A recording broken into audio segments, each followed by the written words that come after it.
good chin. I just think by the end of this camp, it'll end up being a 1 to 2 round fight. Uh, he's slow, and my speed will immediately show, and he will be getting hit from every single angle, and there's not much he can do. And he has never had a boxing match, so it's different than MMA. You can't just when you're hurt, you can't just shoot your little takedown, Ben. Can't do that, buddy. Sorry. He told me earlier today he predicts a 7th-round TKO of you. What's your response to that?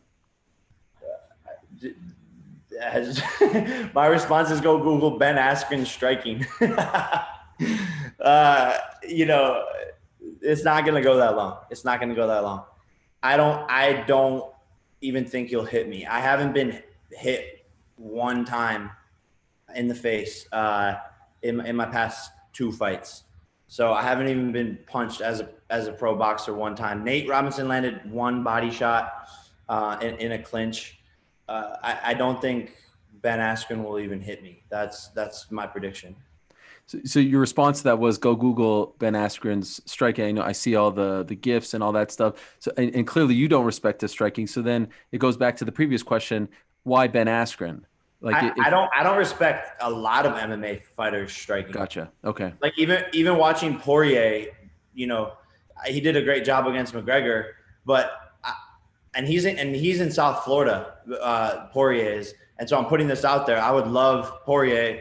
I would love to spar you in boxing, because when I see these guys, their stand-up game, we're like, I don't know. It doesn't impress me. A lot of these MMA guys. So I want to go spar Poirier.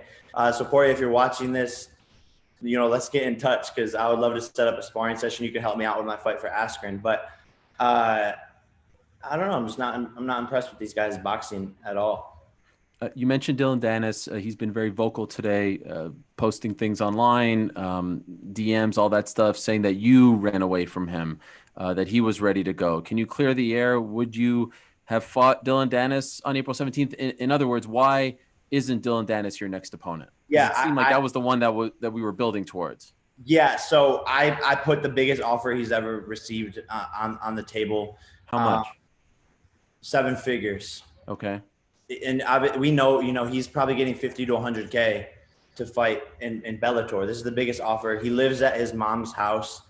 That's a fact. Like, this guy lives with his mom in New York somewhere, or New Jersey. And he wanted so badly to fight in the summer, I think because he wanted to train, like have extra months to train because of his knee injury. But that knee injury was over a year and a quarter. Like, it was literally 15 months ago, his knee injury. So I don't get how you could still blame that. Plus, he's posting videos sparring on his Instagram. And so we're talking to his manager, Audi, about the McGregor fight and about the Dennis fight. We showed them the $50 million proof of funds for the McGregor fight. They kind of go silent. Then we're talking about the Dennis fight, and they're like, well, we want to do one MMA, one boxing. Dylan's a big name. He knows how to draw a crowd. But we have to do it in the summer because his knee injury. Guys, the fight's happening with or without Dylan. We're not waiting till then. The fight is happening late March or April. That's what we told them. We put the biggest offer they've ever received on the table, and they're blaming a knee injury. I think Dylan and I will fight eventually. Maybe not after he sees what I do to Ben. I think legitimately Dylan knows how good my hands are, and he's trolling. He's commenting on. He knows how to use social media. But when the rubber meets the road, this guy can't strike either. He's a jiu-jitsu guy. So he's capping. I'll fight anyone, and I have a list of people, and they're all gonna get crossed off eventually. You referenced the $50 million offer to Conor McGregor. How close to that number is Ben Askren making on April 17th? Nowhere near that. Nowhere near that. Is he making 7 figures? I don't know. I can't say. I don't want to reveal like contract details or anything like that. But yeah, What about you? How much do you stand to earn from this? A lot. More than the Nate Robinson A fight? lot. Yeah, a lot. That's all I say. I mean, look, I knocked out. I had one of the most viral knockouts in history, and people say, "Oh, he's cocky or he's boasting, whatever." That's just a fact. Due to social media, due Where to will the you train for awareness this of fight? I it. understand you You know, you I have moved grandma. from LA, right? You talked about the distractions there. You needed to get away. Will you go back to Big Bear? Are you going to be somewhere else? We're here. We're here in Miami training. I wanted to channel Masvidal's energy since he's in Florida. I wanted to link up with Masvidal, spar Will with. you? Yeah, yeah. I'm linking up with Masvidal tomorrow. Okay. Um, yeah, he's gonna help me train for this fight, and hopefully I can knock Ben out faster than Masvidal did. I know seems like a lofty goal, but if I can get under 4.9 seconds, then I can break his record. Are you surprised that the U? Look like that big of a guy to me.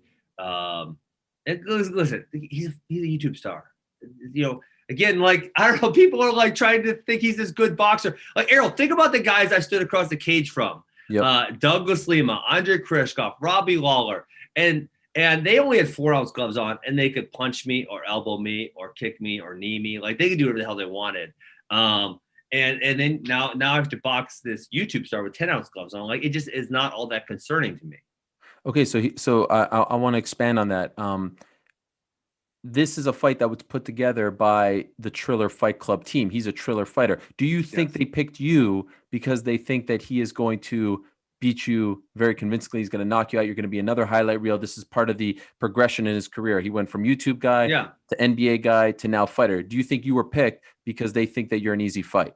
I mean, there's probably one of the. I mean, I don't know, easy fight, but easier who of a real fighter. Yeah, there's probably not a high level of belief in my stand up, which listen, I'm fine with that.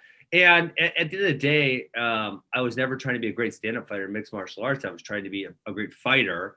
I took people down and beat them up 19 times. I mean, if you look at my 19 fights prior to George, I took every single person down.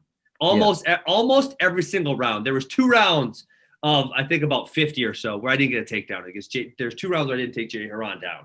So I was very, very highly effective in my strategy.